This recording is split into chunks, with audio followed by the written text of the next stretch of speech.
Om Swastiastu. Assalamualaikum warahmatullahi wabarakatuh. Shalom Namo Buddhaya, salam kebajikan dan salam sejahtera untuk kita semua. Perkenalkan, kami dari kelompok SCDA 7 yang kali ini akan menjelaskan hasil student project kami yang berjudul Drug Receptor Interactions.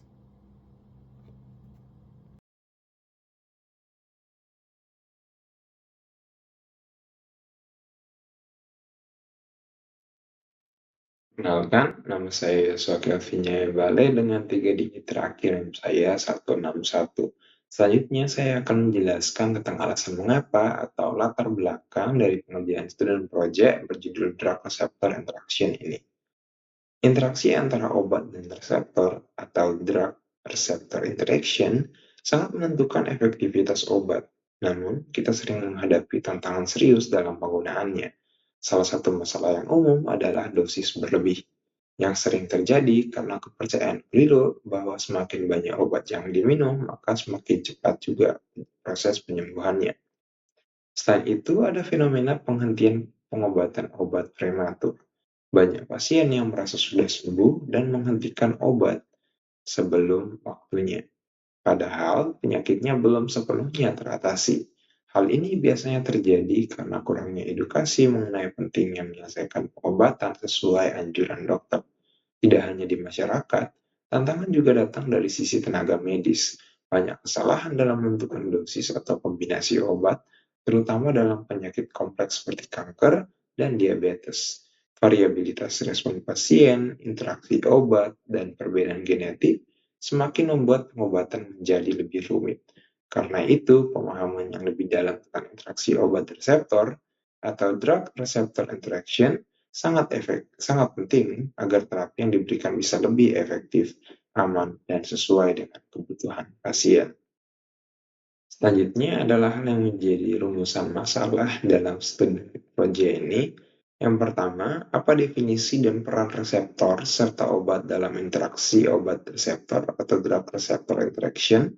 Yang kedua, apa pengaruh parameter farmakokinetik dan farmakodinamik terhadap interaksi antara obat dan reseptor?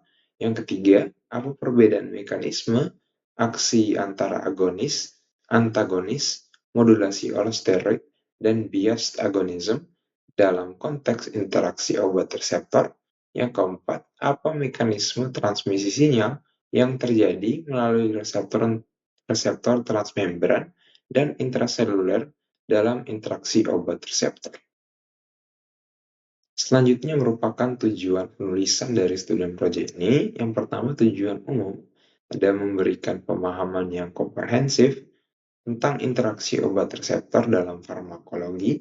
Yang kedua, mengidentifikasi dan menganalisis faktor-faktor yang mempengaruhi efektivitas terapi melalui interaksi obat reseptor. Kemudian tujuan khusus ada yang pertama, menguraikan mekanisme aksi dan peran reseptor serta obat dalam interaksi farmakologis. Yang kedua, mengevaluasi kontribusi faktor-faktor farmakokinetik, farmakodinamik, dan transmisi sinyal dalam keberhasilan atau kegagalan terapi obat. Untuk manfaat penulisannya sendiri, manfaat teoritisnya ada satu, menambah wawasan mengenai mekanisme interaksi obat reseptor yang berkontribusi pada pemahaman dasar farmakologi dan perkembangan terapi medis. Yang kedua, memberikan perspektif ilmiah tentang peran reseptor dalam proses farmakologi yang dapat digunakan untuk memperdalam pemahaman tentang mekanisme aksi obat. Yang ketiga, mengembangkan konsep-konsep terbaru dalam terapi obat seperti agonis, antagonis, modulasi allosteroid, dan biased agonism yang dapat diintegrasikan dalam ilmu farmakologi modern. Kemudian untuk manfaat praktisnya, yang pertama, memberikan informasi yang dapat digunakan oleh praktisi kesehatan untuk meningkatkan pengambilan keputusan klinis dalam merancang terapi berbasis farmakologi yang lebih efektif dan aman. Yang kedua, meningkatkan pemahaman tenaga medis dan peneliti tentang pentingnya faktor-faktor yang mempengaruhi interaksi obat reseptor yang mendukung pengembangan pendekatan terapi personalisasi. Yang ketiga, menyediakan referensi ilmiah yang relevan bagi pengembangan dan optimasi obat-obatan terbaru, serta penerapan prinsip-prinsip farmakologi untuk mencapai keberhasilan pengobatan.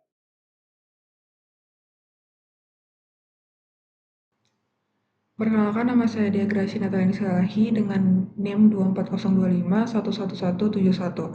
Saya akan menjelaskan bagaimana dasar teori interaksi obat dan reseptor serta definisi reseptor dan juga obat. Dasar teori interaksi obat dan reseptor merupakan proses fundamental dalam farmakologi.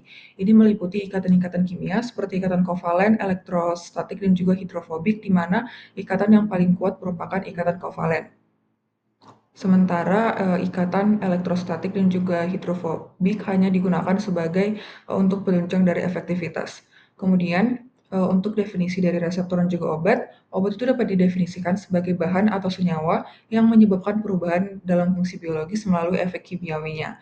Nantinya obat ini akan melekat kepada reseptornya, di mana reseptor itu merupakan molekul protein yang terletak di permukaan sel atau berada di dalam sel, berfungsi untuk menerima dan memindahkan sinyal kimia yang berasal dari luar sel ke dalam sel yang kemudian nantinya akan memicu rangsangan secara fisiologis. Terima kasih.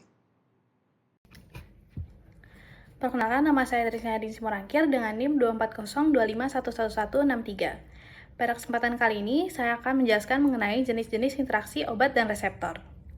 Interaksi obat reseptor memiliki berbagai jenis penting untuk memahami bagaimana obat bekerja dalam tubuh. Pemahaman mengenai interaksi obat reseptor merupakan konsep fundamental dalam farmakologi. Interaksi obat reseptor terjadi ketika sebuah molekul obat menggabungkan diri terhadap reseptor spesifik pada sel sehingga dapat menghasilkan respon biologis pada tubuh. Terdapat dua jenis reseptor utama. Yang pertama ada reseptor terikat membran yang meliputi G protein coupled receptor atau GPCRS, saluran ion, dan reseptor penggabung enzim. Yang kedua ada reseptor intraseluler yang ditemukan dalam sel dan terikat pada zat lipofilik seperti homosteroid yang memperbarui ekspresi gen. Sekian dari saya, terima kasih. Perkenalkan, nama saya Desyana Destuanisa dengan NIM 24025111157. Nah, saat membahas tentang interaksi antara tubuh dan obat, ada dua, yaitu farmakokinetik dan farmakodinamik. Saat membahas tentang farmakokinetik, di sini membahas tentang bagaimana respons tubuh terhadap obat yang masuk ke dalam sistem, seperti itu. Secara umum ada 4 proses di sini, yaitu absorpsi, distribusi, metabolisme, dan ekskresi. Sedangkan parameter-parameter khususnya di sini ada clearance, volume distribusi, waktu paruh, dan laju absorpsi. Selanjutnya, untuk farmakodinamik, di sini membahas tentang bagaimana efek obat terhadap tubuh. Dan di sini ada beberapa parameter, diantaranya adalah 1. Efikasi, 2. Potensi, 3. Hubungan dosis dan efek, sedangkan yang terakhir adalah indeks terapeutik. Perkenalkan kembali, nama saya Trisna Hadin Simorangkir dengan NIM 24025111163. Pada kesempatan kali ini, saya akan menjelaskan mengenai agonis dan antagonis. Agonis merupakan zat yang mengikat pada reseptor spesifik dan mengaktifasi reseptor spesifik tersebut sehingga menimbulkan respon biologis.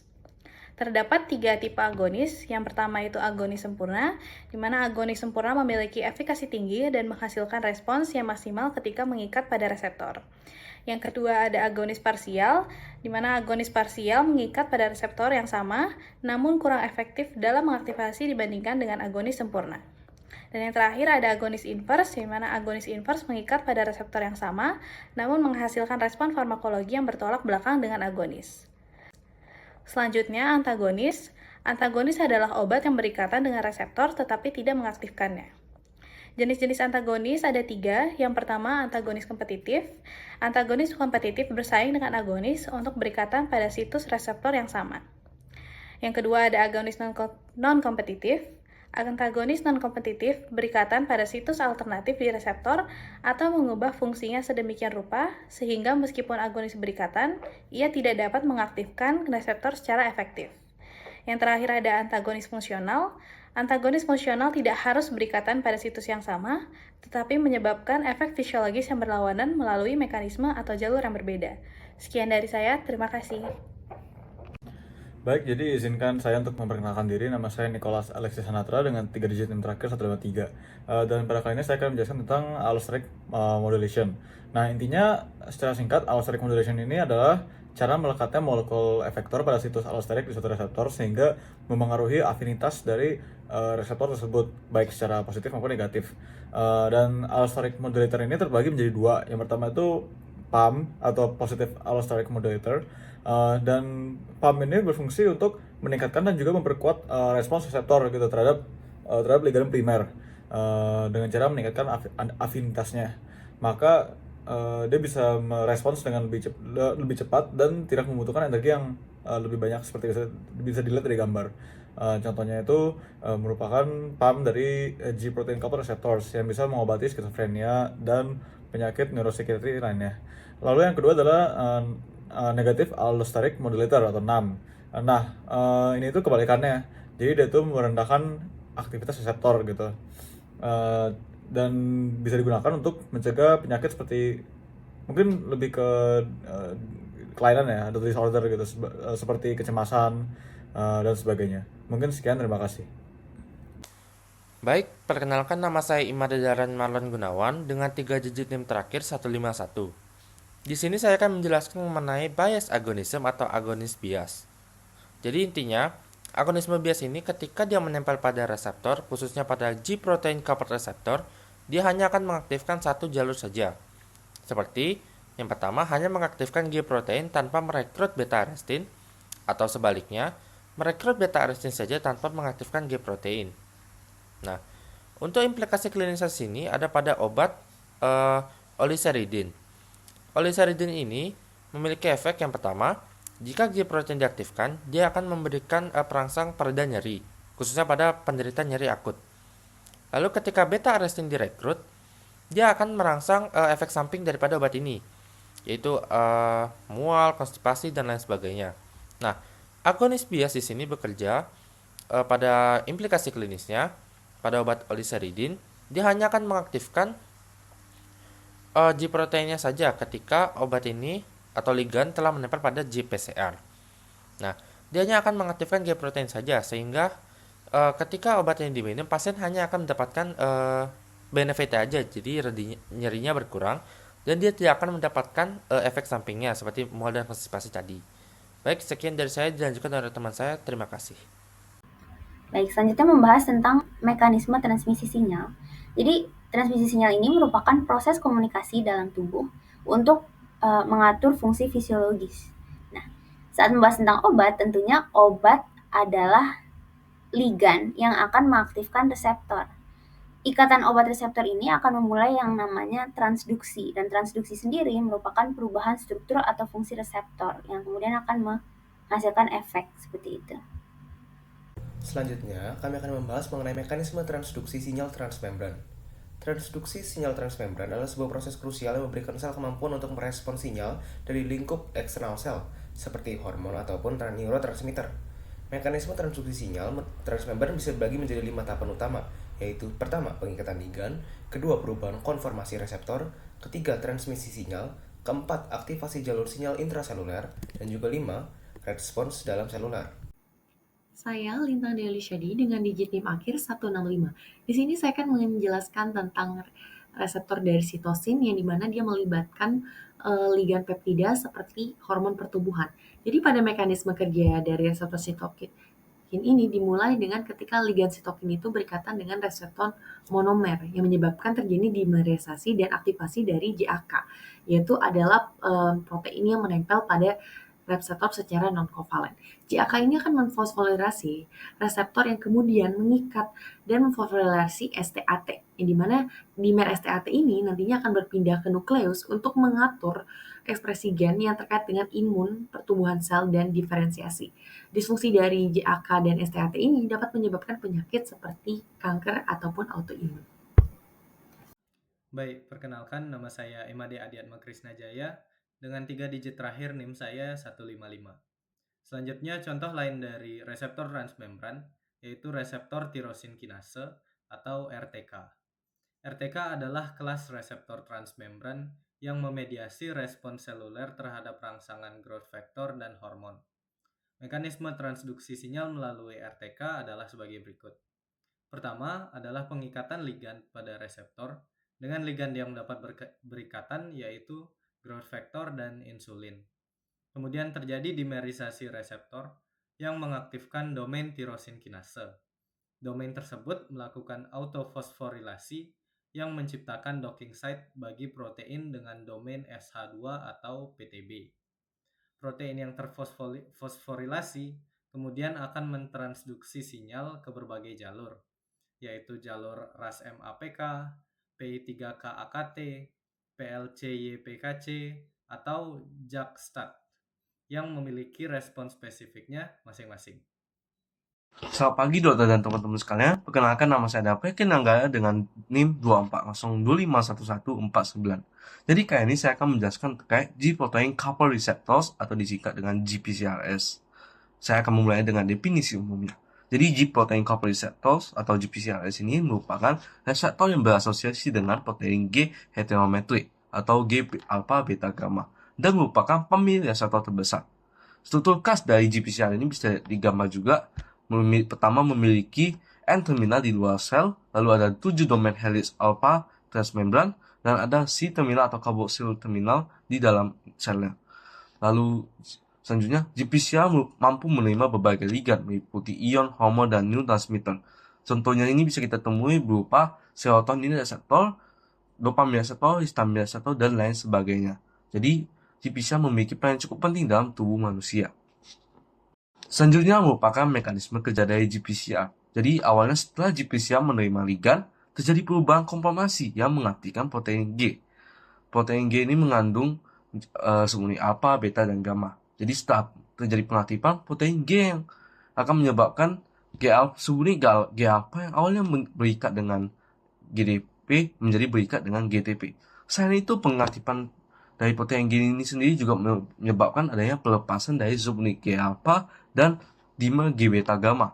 Dan kedua material ini akan berdifusi ke dalam sel untuk mengaktifkan berbagai protein efektor. Nah, lalu setiap jenis dari G alpha ini bisa memberikan efek spesifik yang berbeda tergantung dari jenisnya. Salah satunya itu adalah G alpha I bisa mengaktifkan protein reseptor berupa adenosiklase yang mengaktifkan second messenger berupa CAMP yang akan mengaktifkan protein kinase A. Sedangkan G alpha Q atau 11 mengaktifkan protein efektor berupa PLC beta yang akan mengaktifkan second messenger berupa IP3 dan DAG dan akan memberikan efek berbeda pula. Sementara itu, dimer G beta gamma juga dapat mengaktifkan jalur sinyal lain. Nah, setelah ada proses transduksi sinyal, maka adalah proses inaktivasi, di mana inaktivasi dapat terjadi jika GTP dihidrolisis menjadi GDV, memungkinkan semut-semut dari protein G untuk bergabung kembali. Selain itu, proses penerimaan sinyal ini bisa dihentikan juga dengan jalur lain, berupa fosforilasi oleh enzim GRK terhadap bagian khusus dari GPCR dan akan menyebabkan pengikatan dari beta-arestin yang bisa menghambat penerimaan sinyal dari GPCR dan memicu internalisasi dan daur ulang dari GPCR itu sendiri. Sekian dari saya, terima kasih. Baik, perkenalkan saya Fatima Nurlaina dengan 3 digit yang terakhir 147. Di sini saya akan menjelaskan mengenai ligand and voltage gated channels. Fungsi umum dari kedua channels tersebut yaitu memfasilitasi pergerakan ion melintasi membran sel. Contohnya pada kontraksi otot dan transmisi saraf. Pada ligand gated ion channels, ia terbuka sebagai respons terhadap pengikatan ligan atau biasanya neurotransmitter. Proses kerjanya yaitu ligan mengikat saluran, kemudian terdapat perubahan konformasi yang mengakibatkan ion seperti natrium, kalsium, dan potasium dapat mengalir melintasi membran. Kemudian, ligand gated ion channels juga berperan dalam transmisi sinaptik. Contohnya seperti reseptor glutamat atau IGLU-R. Kemudian, voltage gated ion channels. Channels ini membuka atau menutup sebagai respon terhadap perubahan potensial membran. Fungsi utama yaitu untuk menghasilkan dan menyebarkan potensial aksi di neuron dan sel otot. Mekanisme kerjanya, ia memiliki sensor tegangan untuk mendeteksi perubahan potensial membran, sehingga saat depolarisasi gerbang terbuka dan ion dapat mengalir sehingga potensial membran istirahat setelah dikembalikan setelah depolarisasi. Terima kasih. Selanjutnya, kami akan membahas mengenai mekanisme transduksi sinyal intraseluler. Transduksi sinyal intraseluler adalah suatu proses kompleks yang mengubah sinyal yang didapatkan dari luar sel menjadi respons yang terjadi di dalam sel. Mekanisme transduksi sinyal intraseluler bisa dibagi menjadi 5 tahapan besar, seperti mekanisme transduksi sinyal transmembran, yaitu interaksi ligan dan reseptor. Kedua, aktivasi jalur sinyal. Ketiga, produksi messenger intraseluler yang digunakan untuk memperdalam sinyal yang diberikan dan memperbesar juga. 4. Respons seluler. Dan 5. Peluruan seluler yang akan mencegah overrespons dari sel tersebut.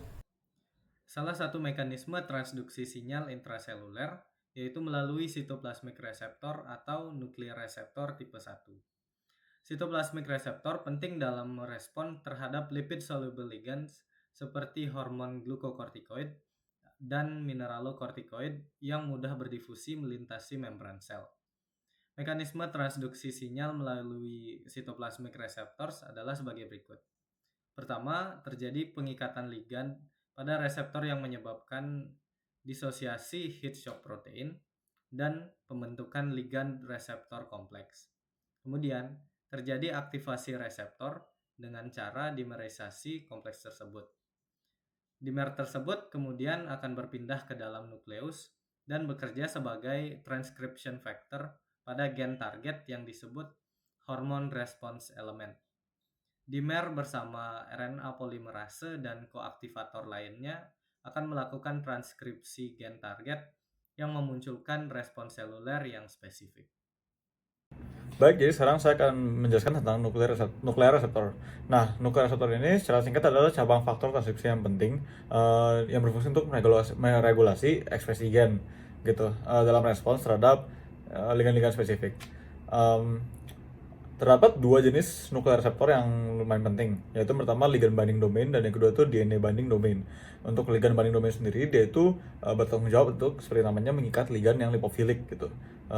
Sedangkan yang DNA binding domain dia memberikan kebebasan pada reseptor nuklear untuk mengikat pada urutan DNA spesifik gitu, yang disebut HRE atau juga hormone response elements. Dan mungkin di dunia nyata contoh penggunaannya itu bisa berupa glukokortikoid gitu. Dia itu digunakan kan untuk merawat kondisi inflamasi dan juga hormon tiroid yang menjadi sasaran dari berbagai kondisi seperti hipotiroidisme. Mungkin sekian penjelasan singkat tentang nuklear reseptor. Terima kasih. Baik, perkenalkan saya Fatima Nurlina dengan 3 digit NIM terakhir 147. Di sini saya akan menjelaskan mengenai second messenger. Second messenger merupakan molekul kecil yang ditransmisikan oleh sel sebagai respons terhadap sinyal ekstraseluler atau first messenger dan berfungsi untuk memfasilitasi atau relay sinyal yang spesifik. Karakteristik utamanya yaitu untuk mengamplifikasi sinyal dan berinteraksi dengan target. Proses kerjanya yang pertama, terdapat first messenger yang berikatan dengan reseptor spesifik pada membran sel. Kemudian, pengikatan tersebut menginduksi perubahan konformasi pada reseptor yang mengaktifkan kaskade pensinyalan seluler. Setelah itu, second messenger seperti CAMP, CGMP, inositol trifosfat, diasil gliserol, dan ion kalsium dapat diproduksi atau dilepaskan. Selain itu, second messenger juga berfungsi untuk respons fisiologis seperti pertumbuhan sel, diferensiasi, dan metabolisme. Terima kasih.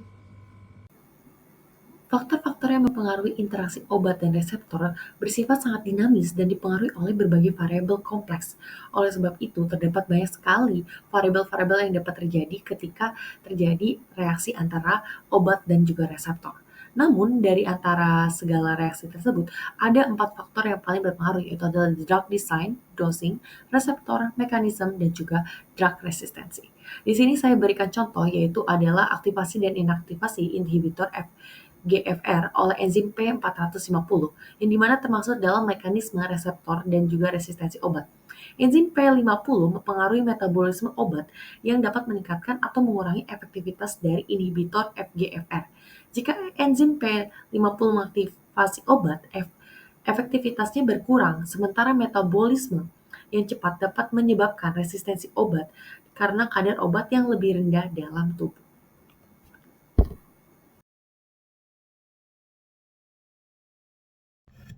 Baik, perkenalkan, nama saya Madalvin Vanessa Maeswara dengan 3 digit NIM terakhir 167. Berikutnya saya akan menjelaskan tentang kesimpulan. Interaksi antara obat dan reseptor merupakan dasar dari efek farmakologis yang dihasilkan oleh obat.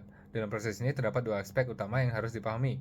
Yang pertama, farmakokinetika atau proses perjalanan obat dalam tubuh, mulai dari absorpsi, distribusi, metabolisme, hingga ekskresi, di mana proses ini menentukan seberapa cepat atau seberapa lama obat mencapai targetnya di tubuh.